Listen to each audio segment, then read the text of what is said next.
Hello दोस्तों, नमस्कार। स्वागत है आपका हमारे यूट्यूब चैनल सम्राट एजुकेशन में। दोस्तों, आज की इस वीडियो में आप लोगों को बीएससी एग्रीकल्चर फोर्थ सेमेस्टर का आंसर की देने वाला हूं, जिसका एग्जाम आप लोगों का कल हुआ था।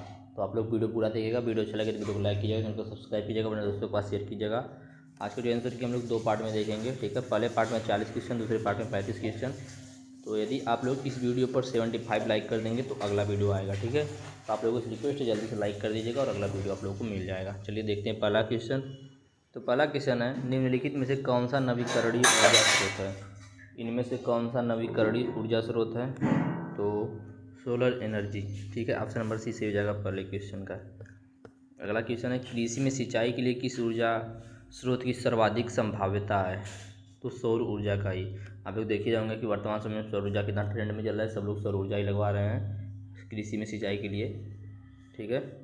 अगले क्वेश्चन में चलते हैं। बायोमास मुख्यतः प्राप्त होता है तो जैविक पदार्थों से। ऑप्शन नंबर बी सही हो जाएगा तीसरे क्वेश्चन का।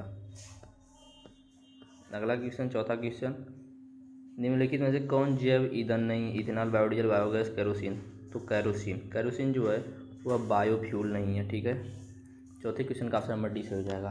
आगे पांचवा क्वेश्चन, निम्न में से फिक्स डोम प्रकार का बायोगैस प्लांट कौन सा है? तो Deenbandhu model. Option number C is the correct option, Deenbandhu model, ठीक है। तो 5 क्वेश्चन आप लोगों ने देखा, जिसमें पहले क्वेश्चन का ऑप्शन नंबर सी सही था, दूसरे का डी, तीसरे का बी, चौथे का डी, पाँचवें का सी।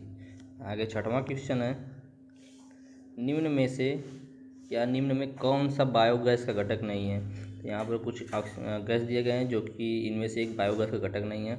Methane, oxygen, carbon dioxide, hydrogen sulphide. तो आपका ऑप्शन नंबर बी आपका सही हो जाएगा, ऑक्सीजन। ऑक्सीजन जो है बायोगैस का घटक नहीं है, ठीक है। अगला क्वेश्चन, बायोगैस का ऊष्मीय मान लगभग होता है, कितना होता है? तो 2700 कैलोरी मीटर क्यूब, ठीक है, या 2700 कैलोरी घन मीटर।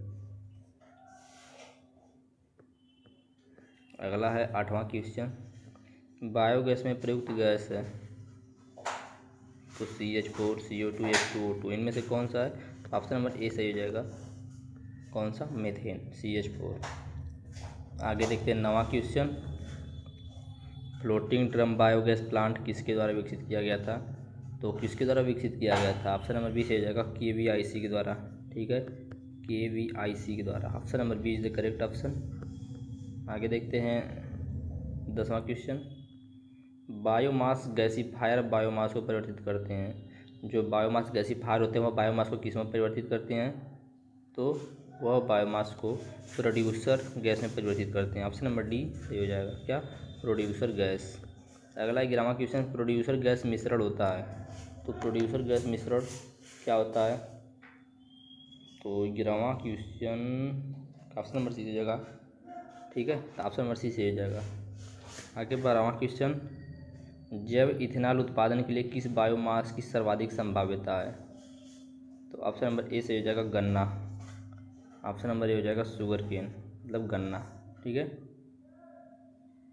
आगे 13वां क्वेश्चन, निम्न में से कौन बायोमास गैसीफायर का प्रकार नहीं है? कौन सा जो है बायोमास गैसीफायर का प्रकार नहीं है? तो 13वें का ऑप्शन नंबर डी से हो जाएगा, विंड ड्राफ्ट। 14वां क्वेश्चन है, बायोडीजल सामान्यतः किसके द्वारा बनाया जाता है? तो बायोडीजल का ऑप्शन नंबर बी से हो जाएगा, वेजिटेबल ऑयल्स, ठीक है। 14वें क्वेश्चन का ऑप्शन नंबर बी। 15वां क्वेश्चन, ईंधन के रूप में प्रयुक्त जैव अल्कोहल समानतः होता है। तो ईंधन के रूप में प्रयुक्त जैव अल्कोहल क्या होता है समानतः? एथेनॉल होता है। Option number C is the correct option. आगे 16वां क्वेश्चन, बायो ऑयल उत्पादन की प्रक्रिया है पायरोलिसिस, ठीक है, पायरोलिसिस। ऑप्शन नंबर ए सही हो जाएगा, पायरोलिसिस। आगे 17वां क्वेश्चन, शुगर से एथेनॉल उत्पादन में किस प्रक्रिया का उपयोग होता है? शुगर से एथेनॉल उत्पादन में किस प्रक्रिया का उपयोग होता है? तो fermentation. Option number B sorry D से हो जाएगा, क्या? फर्मेंटेशन। 18वां क्वेश्चन, फोटोवोल्टिक सेल और ऊर्जा को परिवर्तित करते हैं विद्युत ऊर्जा में, ठीक है, इसमें विद्युत ऊर्जा में। तो 18वां क्वेश्चन आप लोगों को, चलिए नेक्स्ट क्वेश्चन पर चलते हैं। 19वें पे, सोलर कुकर में परावर्तक के रूप में समानांतर प्रयोग होने वाली सामग्री है। कौन सी सामग्री है, तो aluminium foil. Option number B से हो जाएगा। आप लोग को यदि किसी किसी में कोई भी कन्फ्यूजन हो तो आप लोग पूछ सकते हैं कमेंट करके, व्हाट्सएप पे मैसेज करके, ठीक है, आप लोग को बता दिया जाएगा। और इसका सेकेंड पार्ट आप लोग को चाहिए जल्दी से, तो 75 लाइक जरूर करवा दीजिएगा जल्दी से। जितना जल्दी आप लोग करेंगे उतना जल्दी आप लोग को वीडियो मिलेगा, ठीक है। और 20वां क्वेश्चन, सौर जल तापक के कार्य करने का सिद्धांत। बोला solar water heater work on principle of, मतलब किस प्रिंसिपल पर काम करता है, तो सौर उष्मा अवशोषण में। Absorption of solar heat. Option number A is the correct option of 20 question. 21वां क्वेश्चन है, सोलर कुकर भोजन पकाने हेतु किस सिद्धांत पर काम करता है, चालन विकिरण परावर्तन। तो ऑप्शन नंबर डी से हो जाएगा उपरोक्त सभी प्रिंसिपल पर काम करता है। आगे 22वां क्वेश्चन, सौर आसवन का उपयोग किया जाता है। सौर आसवन का उपयोग किया जाता है, सॉइल डिस्टिलेशन का यूज किया जाता है, किसके लिए किया जाता है, तो जल की शुद्धिकरण के लिए, प्यूरिफाई वाटर के लिए। अगला 23वां question, solar drying is used for, सौर सुखाने का उपयोग किया जाता है किसके लिए, कृषि उत्पाद में सुखाने के लिए। ऑप्शन नंबर बी सही हो जाएगा। 24वां क्वेश्चन, सौर तालाब का मुख्य उपयोग होता है, जो सोलर पॉन्ड होते हैं उसका मेनली उपयोग किस लिए किया जाता है, तो 24वें क्वेश्चन का ऑप्शन नंबर सी से हो जाएगा, सौर तापीय ऊर्जा का संग्रहण और भंडारण के लिए, collecting and storing solar thermal energy. अगला 25वां क्वेश्चन, बायोगैस संयंत्र में घोल के लिए अनुशासित प्रतिधारण समय है कितना, तो 35 से 45 दिन। Option number A is the correct option of question number 25। आगे 26वां क्वेश्चन, सौर विकिरण के दृश्य क्षेत्र की तरंगदैर्घ्य सीमा निम्न में बीच होती है, किसके बीच होती है, तो 400 से 700 नैनोमीटर के बीच में होती है, 400 से 700 नैनोमीटर के बीच में।